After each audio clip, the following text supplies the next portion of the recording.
नमस्ते, मैं हूं आपके साथ नीतू गुप्ता। आप देख रही हैं एचएन न्यूज, जुनून सच दिखाने का। खबर शुरुआत करेंगे। समाजवादी पार्टी के मुखिया अखिलेश यादव ने चुनाव आयोग प्रक्रिया पर गंभीर सवाल उठाए हैं। उन्होंने कहा कि इलेक्शन कमीशन ने हम लोग बहुत काम दे दिया है, क्योंकि जगह जगह फॉर्म 7 के जरिए वोट कटवाने की जा रही है।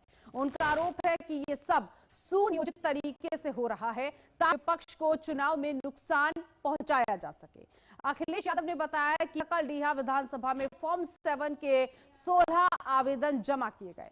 बाबागंज विधानसभा के बूथ नंबर 365 पर फर्जी हस्ताक्षर फॉर्म 7 भरकर करीब 100 वोट कटवा दिए गए। उन्होंने कहा, हमारे एक बीएलए का भी वोट कटवा दिया गया।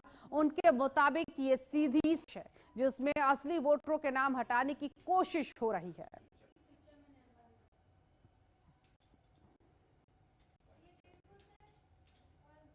तो एसआर पर अखिलेश यादव ने यह बड़ा दावा किया है और आपने कहा है कि फॉर्म 7 के बहाने ये साजिश रची जा रही है, लोगों के वोट काटे जा रहे हैं। तो देखिए, फॉर्म 7 पर अखिलेश यादव ने क्या दावा किया, कितने भरे हैं फॉर्म। समाजवादी पार्टी 47, बीजेपी ने 172 फॉर्म भरे हैं, अज्ञात ने 1,28,59 फॉर्म भरे हैं। ये अखिलेश यादव दावा कर रहे हैं कि जितने लोगों ने फॉर्म भरे हैं उनमें समाजवादी पार्टी की तरफ से 47 फॉर्म। और इसी खबर पर की चर्चा करने के लिए हमारे साथ दो खास मेहमान भी जुड़ गए हैं। अविरल मलिक, नेता बीजेपी से साथ है। राकेश प्रजापति, प्रवक्ता समाजवादी पार्टी से इस वक्त हमारे साथ है। राकेश जी, सबसे पहले आपसे ही करूंगी, फॉर्म 7 को लेकर आपको क्यों लग रहा है कि ये साजिश रची जा रहा है, और जबकि ठीक इसी तरह से बयान ममता बनर्जी का भी, इस साल चुनाव होना है बंगाल में, लेकिन मसला एसआईआर को लेकर कोर्ट तक पहुंच गया है।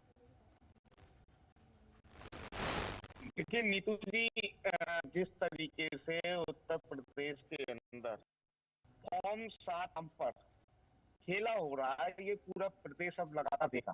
भाई वो बताइए, जब और एसआईआर एक जब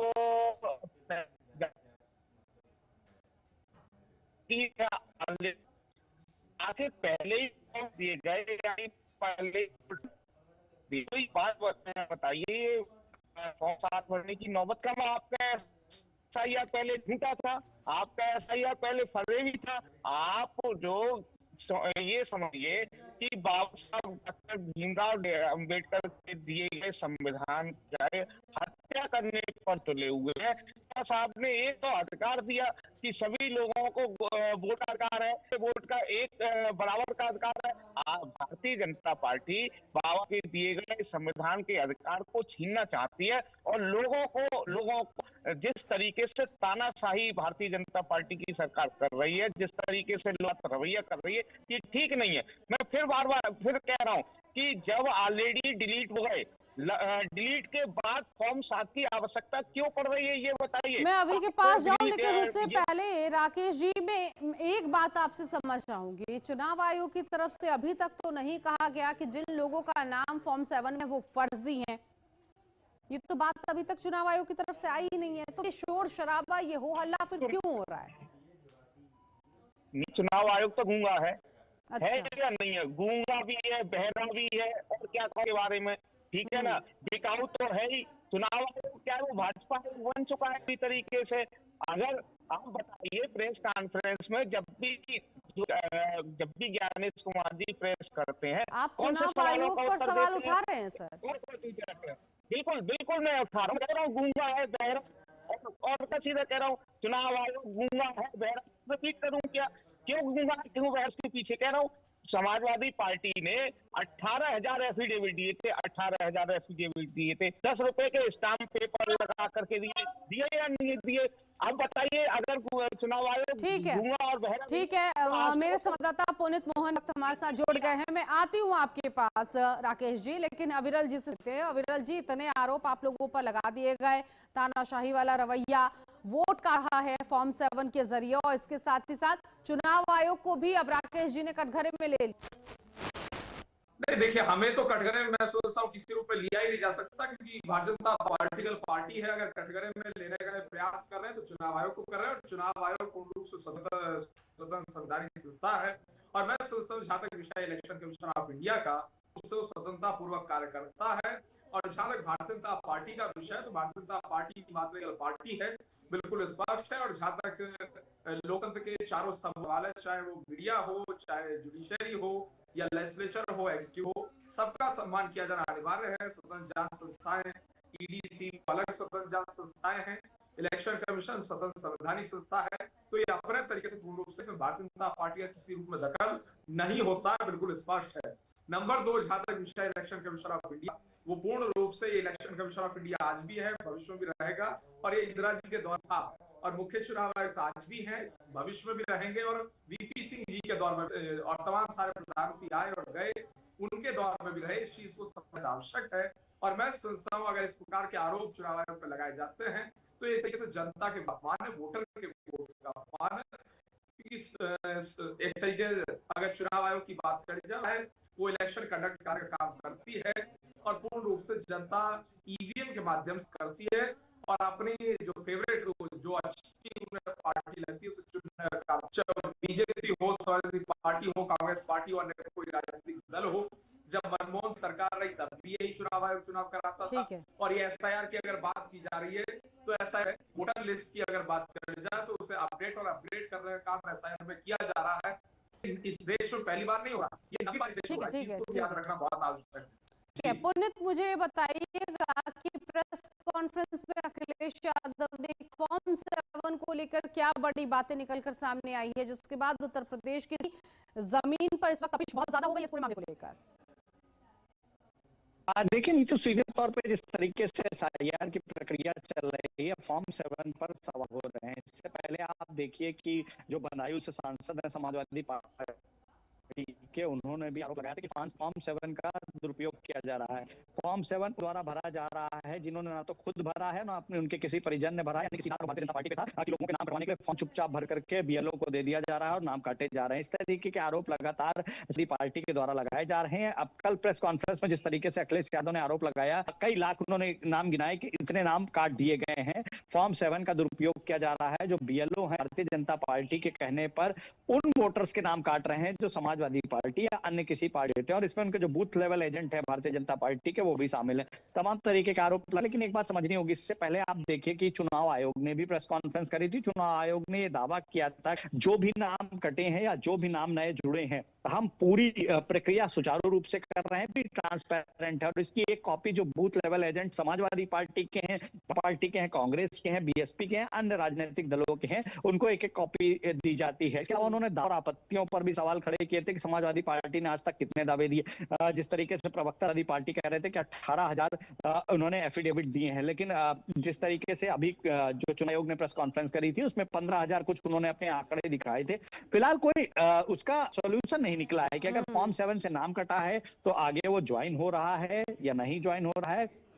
चुनाव आयोग स्वतंत्र संस्था है और जिस तरीके से कार्य करे, जाहिर तौर पर जब आरोप लगे तो जो निर्वाचन आयुक्त हैं वो भी सामने आए थे। उन्होंने साफ तौर पर समाजवादी पार्टी के सवालों का भी जवाब दिया था जब पत्रकारों ने उनसे प्रेस वार्ता में पूछा था। लेकिन फॉर्म 7 को लेकर के विवाद लगातार जारी है। फॉर्म 7 लेकर के विवाद जारी होने का कारण सिर्फ ये है कि फॉर्म 7 के जरिए अब जो यहाँ पर स्थायी रूप से मतदाता नहीं है, या तो उनका नाम कटेगा, और अगर कुछ विशेष रूप से तो नाम काटने की ही प्रक्रिया है, उनका नाम ही काटा जा रहा है। फिलहाल जो नाम जुड़ने वाले उसमें भी आरोप लग रहा है कि फॉर्म 6 भर के दिया गया और नए फॉर्म जोड़े नहीं जा रहे हैं। हालांकि चुनाव आयोग का साफ तौर पर कहना है कि जब क्लियर होगा तभी क्लियर हो पाएंगे कि किसका नाम जुड़ा, किसका नाम अभी तक नहीं जुड़ा है। जो है ये ड्राफ्ट है वो क्लियर होना है। उत्तर प्रदेश में 2027 में चुनाव। तो राकेश जी, जब चुनाव आयोग कह रहा है कि निष्पक्ष हम जांच कर रहे हैं, एक कॉपी सभी पार्टीज को दी जा रही, तो आपको सिर्फ समाजवादी पार्टी को ही ऐसा क्यों लग रहा है कि चुनाव आयोग उनको टारगेट कर रही है? यहाँ की बात दूसरी है। और एक चीज मुझे बताइए, फॉर्म 7 में जब अपनी पूरी डिटेल देता है तो उसको वेरीफाई भी तो किया जाता है। नहीं, देखिए वेरीफाई तो नहीं किया जा रहा है, यही तो नीतू जी समस्या है। आपको समझ में नहीं आ रहा है, बार बार कहा जा रहा है और प्रेस कॉन्फ्रेंस में अभी अरे सर, उसके लिए तो अभी समय है ना, 10 अप्रैल तक का। कार्यकर्ता पहुंचा था। नहीं नहीं नहीं, 10 अप्रैल तक का समय तो बात की बात है, जब हम पर जिस व्यक्ति का वोट काटा जा रहा है, बात समझिए।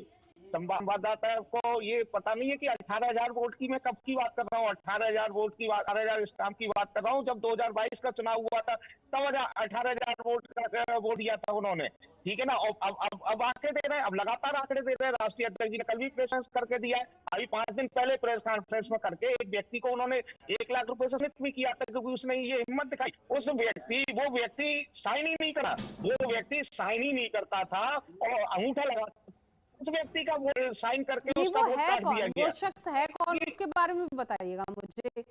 उसका उसका उसका उसका बारे में राष्ट्रीय अध्यक्ष जी ने प्रेस कॉन्फ्रेंस करके 5 दिन पहले बताया है, ठीक है ना। देवरिया नसीब नाम से निशान था, कोई नाम मैं उसका भूल रहा हूँ। उस व्यक्ति को बाकायदा उन्होंने पूरी प्रेस में, आपके बाकी संवाददाता लखनऊ के रहे होंगे तो बिल्कुल बाकायदा उसको खड़ा करके पूरी प्रेस में वो व्यक्ति उनके पीछे खड़ा रहा। पूरे में वो व्यक्ति राष्ट्रीय अध्यक्ष जी के पीछे खड़ा रहा था उस दिन। तो उसने दिक्कत क्या बताई थी? क्योंकि उसने दिक्कत ये आई थी, उसका फॉर्म 7 भरा, उसके फॉर्म 7 भर दिया गया डिलीट करने के लिए। वो जिंदा है, वहां पर है। और ये मामला कब का था? दिक्कत बता रहा हूँ, अभी 15 दिन पहले का। दिक्कत क्या है, सलाखती अंगूठा छाप है। अंगूठा छाप वाला अंगूठा लगा, साइन नहीं करना जानता है फॉर्म 7 पर, जबकि फॉर्म नंबर 7 पर जो है उसके साइन किए हुए थे। जो अंगूठा छाप वो साइन कर देगा क्या? पहली बात। ऐसे ही हमारे बदायूं के सांसद है, मैं बदायूं से हूँ, बदायूं के सांसद है माननीय आदित्य यादव जी। उन आदित्य यादव जी ने भी अभी आंकड़े दिए, 7 वोटों का ऐसे ही आंकड़ा दिया हुआ है। 7 वोट उन्होंने बताए कि 7 वोट जो है जो पीडीए परिवार के थे, उन आदित्य यादव जी ने वो 7 के नाम पूरी लिस्ट जारी की। मैं आपको भेज दूंगा आपको उन 7 वोट जिंदा। उनके भी साथ भी यही केस है कि उनसे साइन ही नहीं कराए गए और उनका वोट डिलीट कर दिया जा रहा है। आप कम से कम फॉर्म नंबर 7 का, जिसका फॉर्म नंबर 7 है, उससे पूछेंगे। और फिर पहले भी नीतू जी मैंने एक प्रश्न उठाया कि आपने पहले एसआईआर में क्या डिलीटेड तो आपको पहली कर चुके हैं। अब फॉर्म नंबर 7 असली खेला क्या हो रहा है? पहले डिलीट हुए वो तो वही जायज डिलीट हुए, लेकिन अब फॉर्म नंबर 7 पर डिलीट उन लोगों को किया जा रहा है जो पीडीए के लोग हैं, जो भाजपा को वोट नहीं करते, उन लोगों के वोट काटने का काम भाजपा के कहने पर चुनाव कर रहा है, जिसको फॉर्म नंबर 7 के द्वारा किया जा रहा है। ठीक है, मैं समझूंगी। आप कह रही हैं एक शख्स है जिसको अंगूठा लगाना था, हस्ताक्षर, कुछ फॉर्म ऐसे हैं जिस पर साइन नहीं हुए हैं। ये जो गड़बड़ी का जाल बिछाया जा है, ये कैसा जाल है ये समझेंगे। लेकिन पुलिस जरा मुझे ये बताइएगा, इस वक्त क्या ऐसे हालात बने हैं क्या फॉर्म 7 को लेकर? क्योंकि चुनाव आयोग इससे पहले भी यहाँ पर निरीक्षण करने पर वो हर वक्त ये अपडेट दे रहा है कि किस तरह से फॉर्म 7 भराया जा रहा है। जो लोग नहीं भर पा रहे हैं उनको भी तारीख दिया जा रहा है कि आप अपना फॉर्म 7 भर दीजिए। वेरीफाई हो रहा है, उसके बाद भी ये हो हल्ला। क्या के पीछे हम समझे कि 2022 में जिस तरह से चुनाव हुआ था, विधानसभा चुनाव, कहीं ना कहीं समाजवादी पार्टी को वो डर है कि उनका एक वोट अटक रहा है। भले ही यहाँ पर राकेश जी खुले तौर पर नहीं बोल पा रहे, लेकिन उनका डर दिख रहा है। देखिए नीति, सीधे तौर पे जिस तरीके से फॉर्म 7 को लेकर के आरोप प्रत्यारोप कर दिया है, देखिए फॉर्म 7 में जो समाजवादी पार्टी मुख्य रूप से आरोप लगा रही है कि जेन्युइन फॉर्म 7 भरा ही नहीं। मान लीजिए कि एक परिवार है और उस परिवार का कोई भी सदस्य आकर के कहता है कि हमारे परिवार के 4 लोग बाहर रहते हैं और वो यहाँ के वोटर्स नहीं है, लेकिन समाजवादी पार्टी का दावा है कि वो उन्होंने ऐसा ही नहीं, ना उन्होंने कहा ना उनके किसी परिजन ने कहा। आखिर ये फॉर्म 7 आया कहाँ से? वो फॉर्म फर्जी तरीके से भर लिया जाता है, उस पर साइन कर दिए जाते हैं और बीएलओ को दे दिया जाता है। ऐसे में जब ड्राफ्ट सामने आएगी तो उस परिवार के 5 या 7 लोगों का नाम कटा रहेगा, जो कि उन्होंने दिया ही नहीं है। ये समाजवादी पार्टी का फिलहाल देखिए इस तरीके सवाल जब से एसआईआर शुरू हुआ था तब से खड़े हो रहे थे। लोग ठीक से काम नहीं करते हैं। बीएलओ को लेकर के जब हम लोगों ने प्रश्न किया तो लगातार एक के बाद एक चुनाव आयोग दस्तावेज प्रस्तुत करता है। जिस तरीके से अभी कुछ दिन पहले मुख्य निर्वाचन आयोग है, राज्य निर्वाचन आयुक्त नवदीप रेणुवा, उन्होंने एक सीधे तौर पर प्रेस नोट भी जारी किया था कि किस पार्टी ने कितने दावे और आपत्तियां लगाए हैं। ऐसे उन्होंने सवाल किया था कि अगर सारी प्रक्रिया गलत हो रही है तो दावे और आपत्तियों की भी संख्या ज्यादा होनी चाहिए थी। उसमें जो समाजवादी पार्टी दिए थे वो 15,000 कुछ दिए थे कि इन्होंने दावे और आपत्तियां की हैं, इस पर हम काम कर रहे हैं, इसको रिजॉल्व कर, लेकिन सबसे बड़ी लगातार बात समाजवादी पुनीत पार्टी के ये है द्वारा कि देखिए, पश्चिम बंगाल की सीएम ममता बनर्जी शुरुआत में एसआईआर का विरोध कर रही थी, कह रही थी कि इससे तो वोट काटे जा रहे हैं और जमकर एसआईआर को लेकर बीएलओ को भी कहा गया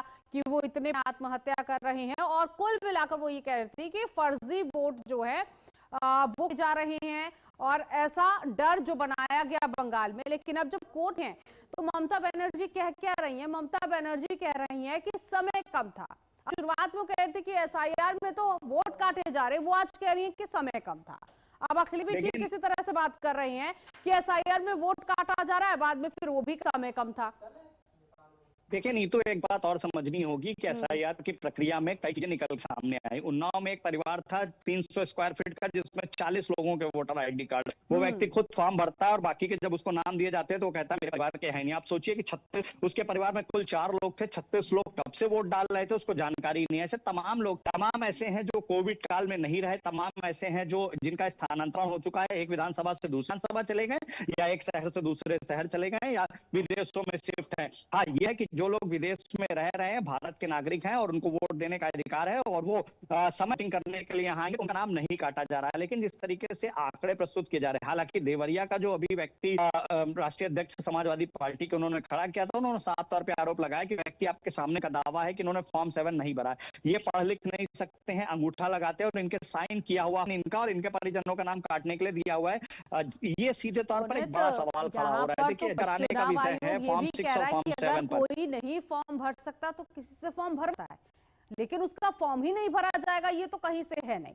मैं आती हूं, ठीक है। ने बहुत बड़ी बात यहां पर बोली है कि उन्होंने ये दावा किया है कि फॉर्म भरने के लिए वो भर नहीं पाएंगे, लेकिन किसी ना किसी से फॉर्म 7 भरवाया जा सकता है। राकेश जी जो आरोप लगा रहे हैं अंगूठा छाप ऐसा ही नहीं कर सकता है, किसी से भरवाया जा सकता है, वो सारी अपनी डिटेल बताएंगे तो फॉर्म कोई भी भर देगा, आप भी भर देंगे। अविरल जी, लेकिन ये जो इतना रायता फैलाया हुआ है, ये रायता उत्तर प्रदेश में कैसे समेटेगा, जरा समझाइए मुझे। राकेश जी जो आरोप लगा रहे हैं कि सब कुछ आपकी वजह से हो रहा है, इतना कंफ्यूजन क्यों क्रिएट किया जा रहा है? नहीं, देखिए, जहां तक विषय एक तरीके से राकेश जी का, तो राकेश जी समाजवादी पार्टी से हैं, वो समाजवादी पार्टी से बिलोंग करते हैं और जैसे समाजवादी पार्टी है वैसे ही भारतीय जनता पार्टी है। भारतीय जनता पार्टी एक पॉलिटिकल पार्टी है, इस चीज को ये समझना पड़ेगा। Bharatiya Janata party election commission of India की स्पोक्स पर्सन है, न इलेक्शन कमीशन को किसी प्रकार से काबू में रखती है, ये जान लेना चाहिए। और जहां तक विषय एसआईआर का, एसआईआर क्या है? एसआईआर बिल्कुल स्पष्ट है, संविधित कि जिस तरीके से फर्जी वोटों को काटने का काम किया जा रहा है और उसके साथ साथ जो जिनकी उम्र 18 साल की हो गई, उससे अधिक हो गई, उनका नाम जोड़ा जा रहा है, जिनका देहांत हो गया उनका नाम वोटर लिस्ट से हटा दिया जा रहा है। तो केवल ये है एसआईआर, इससे अधिक कुछ नहीं। और अगर किसी की वोट गलत कट जाती है तो उसके हम भी विरोधी हैं और निश्चित रूप से वो व्यक्ति अगर बीएल वोट है, उसका वोट कटता है, वो अपने आपत्ति दर्ज कराएगा तत्काल प्रभाव से और तत्काल उसकी वोट देगी। इसमें किसी रूप में कोई कंफ्यूजन, कोई फंडवट नहीं है। और जहां तक विषय एक तरीके से इलेक्शन कमीशन ऑफ इंडिया का, वो पूर्ण रूप से स्वतंत्रता पूर्वक कार्य कर रहा है, करता रहेगा, इसमें कोई दो राय नहीं है। और जहां तक त्रुटियों का विषय, किसी प्रकार की अगर कोई त्रुटि सामने आती है या किसी को लगता है कि किसी के साथ नहीं हुई, किसी की जो रियल वोट है वो कट गई, तो आपत्ति दर्ज कराई जा सकती है और तत्काल वो वोट बनती है। इस चीज को याद रखना चाहिए। और एक और विषय है, जो लोग डबल वोटर्स हैं, वो यहाँ सपोज उत्तर प्रदेश में जौनपुर में ही वोटर है और बंबई में ही वोट बनवा के बैठे हुए, तो ऐसे लोगों का तो वोट कटना चाहिए। एक छोटा सा आंसर राकेश जी से। एसआईआर ये है ना कि जो डबल वोट करते आए हैं उन लोगों का एक जगह से नाम कटे। नीतू जी, उत्तर प्रदेश के अंदर पहले 15 करोड़ 44 लाख वोट थे, 15 करोड़ 44 लाख। आपने 2 करोड़ 80 लाख वोट डिलीट कर दिए, ठीक है। और उस पर किसी ने आपत्ति नहीं की है, कोई आपत्ति नहीं की है 2 करोड़ 89 लाख, क्योंकि उसमें शिफ्टेड थे, उसमें 2 जगह थे उन लोगों ने। लेकिन अब वही बात प्रश्न जो हो रही है, जो आपके संवाददाता ने बिल्कुल सही कहा कि आखिर अब फॉर्म 7 की क्या जरूरत पड़ रही है। वो व्यक्ति जो जीता है, जो रह रहा है, उसका फॉर्म कैसे भर जा रहा है? वो व्यक्ति फॉर्म के लिए कर रहा है, उसका फॉर्म भर जा रहा है, उसके अंगूठा छाप है, उसके साइन हो जा रहा है। और विशेष रूप से समस्या इस बात की आ रही है, आखिर वो व्यक्ति पीडीआई क्यों है? फिर पीडीआई लोग हो गए साथ फॉर्म नंबर 7 क्यों भरा जा रहा है, ये सबसे बड़ी अच्छा, दिक्कत ये है। आंकड़ा भी और आ ये गया है क्या कि उन्हीं के फॉर्म के साथ गड़बड़ झाला हुआ है? हम लोग दे रहे हैं ना, हम लोग दे रहे हैं ना, भाजपा वाले थे। चलिए ठीक है, समय की कमी है, माफी चाहूंगी मैं, लेकिन बहुत शुक्रिया आप सभी लोग हमारे साथ जुड़े। तो कुल SIR को लेकर इस वक्त उत्तर प्रदेश में अखिलेश यादव ने जो बड़ा दावा किया है, अब देखना है कि ये कितने सही साबित होते हैं, क्योंकि समाजवादी पार्टी को इसका भी उत्तर देना बड़े दावे लगाए जा रहे हैं। इस बुलेटिन में अभी के बस इतना ही, और इसके साथ ही साथ बाकी खबरों के लिए आप देखते रहिए HNN न्यूज, जुनून सच दिखाने का।